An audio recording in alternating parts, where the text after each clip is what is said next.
Hey guys, Civilord here, back again with another action figure review, and today I'll be wrapping up my looks at the G.I. Joe Classified Series Dreadnoughts that I currently have anyways.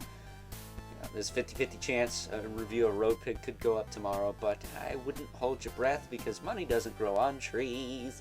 But today we're going to be taking a look at Dreadnought the Ripper. The Ripper. Brought to us by the fine folks over at Hasbro, and me, myself, and I, because I picked this guy up on Big to Bad Toy Store on Black Friday. Did I get him on sale? Hell no. UBTS don't do a ton of sales, at least not for stuff I buy. But they do have sales, just not all the time. And unlike the other three Dreadnoughts, no, a friend of the channel, Evil Villain, did not pick me up this guy because he was kind of sort of sold out-ish on Amazon. So very odd that he was not available, but the other three were. So, with that being said, why don't we cut right to the chase and get into the meat and taters of the Ripper's accessories. See what he's got going on here. So for starters, he's got a pistol. All Dreadnoughts got a pistol, alright? His has a blade on it. Is that right? No, that's not a blade. I thought his had a freaking blade on it. I'm like, what the hell? And then he also has this serrated dagger, or if you like, Jack the Knife. If you're not getting the Judas Priest references I'm throwing down for you guys, you were either born yesterday or you like shit music. But there you go. There are those. So just fine and dandy. And then we also have this freaking gnarly piece of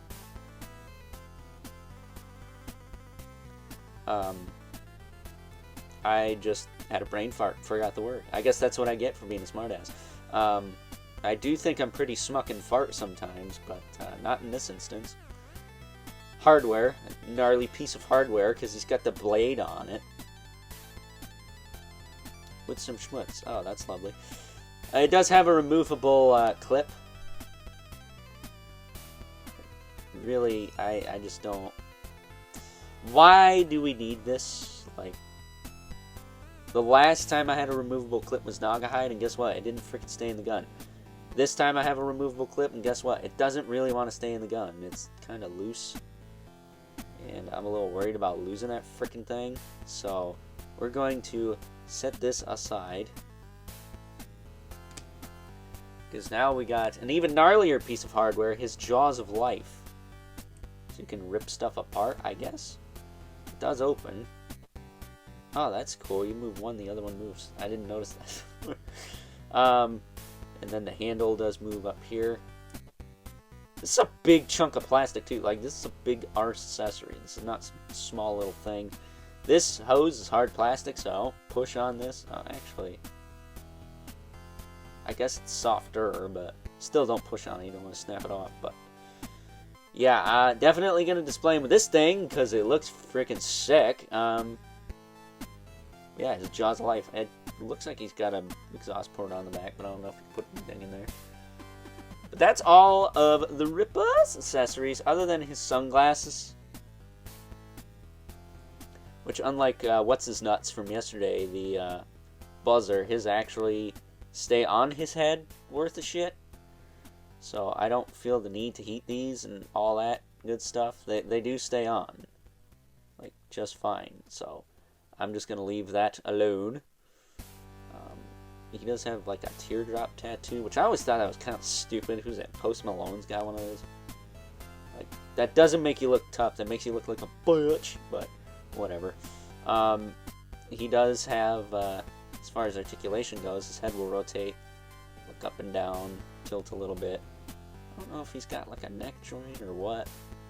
Double ball pegs, whatnot, but he does have, like, this crazy mohawk thing going on, which I do like. Very Mad Max looking crew, these Dreadnoughts, and really what I wanted these for is for someone like Ghost Rider and Danny Ketch to beat up. So I think G.I. Joe Classified scales a little bit on the smaller side, and I think they'll work with that Danny Ketch. It said his shoulders will pop up all the way. Just have that beautiful butterfly. Rotate all the way around. Bicep swivel. He does have a... He's got double elbow, but damn it all, if we tight on that side. Let's try this. Tight double elbow, but it does work. God damn. Wrists will rotate. He does have the up and down hinge, kind of, sort of, on both sides. It's very stiff, though.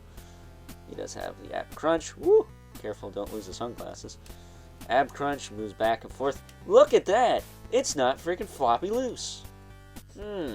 Almost as like I gave a shit when they made this guy. I don't know if it's just because of the torso he has or what, but his ab crunch does not have the Flopadopolis bullshit like Buzzer and Torch, so I appreciate that. His waist is a little bit whatever, but I'll take it in the waist. That sounds weird. Over the ab crunch, because the ab crunch like just unstabilizes the whole figure, and then what do you got? His hips will kick forward and back. He does have the drop downs. He can do the splits. He's got a pistol holster there. He's got a knife sheath there. Thigh cut, that works fine.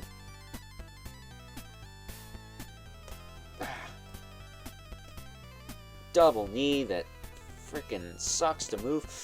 And then he's got a boot cut with a hinge in the foot and a rocker, as well as peg holes at the bottom of the feet. So that is your lots. He does have a peg on the back for his gun. It is a little tricky to get in there, though, so word of the wise, be careful with that. But I like this figure quite a bit, man. He's pretty sweet. So with that being said, getting him all straightened out here, why don't we move right along and take a look at some size comparisons.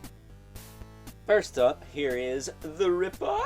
Alongside his fellow Dreadnoughts, we have Torch and Buzzer. And of the three, from a QC standpoint, I have to say that good old Ripper here is by far the best. On top of the fact that his sunglasses actually want to stay on his head, he does not have the flop crunch like these two do. Although, if you watched my Buzzer review from yesterday, you know that Torch isn't as bad as Buzzer. Buzzer is by far the worst of the three.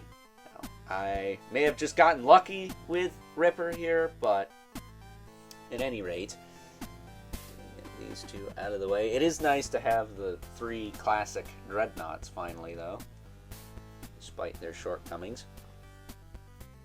Bringing our two regulars, the Mythic Legion's Brother Mandibilith, right there. And the infamous Elephant Spawn, who, as usual, towers over everyone. So, with that being said, it is time now that we wrap things up with some final thoughts. Overall, and out of all of the Dreadnoughts from the G.I. Joe Classified Series line, we've taken a look-see at here on the channel this past week. I have to say that good old Ripper here is by far one of the best. Not only because he has a sick Judas Priest-ass name, but from a quality standpoint, he is, next to Zorana, one of the better ones I've messed with, if I'm being honest with you, because he doesn't have the floppy ab crunch like both Torch and Buzzer had, and also, unlike Buzzer, his sunglasses stay on his freaking head. So, on top of the fact that he's just fun to mess around with, much like Zorana, he doesn't have any of those glaring issues that hold him back for me personally. So, with that being said, I hope you guys enjoyed this review, and until next time, I'll catch you guys later.